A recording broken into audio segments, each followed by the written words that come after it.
Hello everyone, I'm Frank and I'm from the Hafary group. Today we'll be answering some common questions on the type of tiles and their sizes. Generally speaking, both porcelain and ceramic are made with a mixture of clay and mineral. The only difference is that ceramic is fired at a lower temperature between 900 degrees to 1100 degrees, whereas porcelain tiles is fired above 1200 degrees. This difference in production results in porcelain tiles being more dense and compact. Therefore, porcelain tiles are more durable and resistant to impact. Hence, ceramic tiles are recommended more for wall, whereas porcelain tiles can be placed almost anywhere and everywhere. The term for homogeneous tiles is actually known as full-body porcelain tiles or fully vitrified porcelain tiles.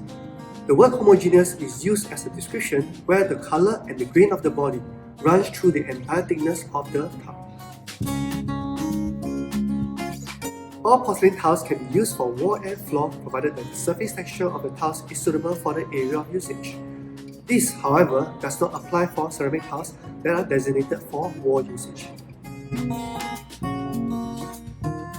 Common tile sizes include 30 by 60 cm, 60 by 60 cm, and 60 by 120 cm. For wood effect tiles, the common plank sizes are 15 by 60 cm, 15 by 90 cm, and 20 by 120 cm. Different tile sizes will suit different areas of the home. It will also achieve different aesthetic results. When selecting tiles for an apartment, the living room and bedroom flooring will start at 60 by 60 cm and can go up to 90 by 90 cm and 60 by 120 cm. For bathroom and kitchen, select floor tile size from 30 by 60 cm, 60 by 60 cm, and 45 by 90 cm. For the bathroom walls, choose from 30 by 60 up to 60 by 120 cm.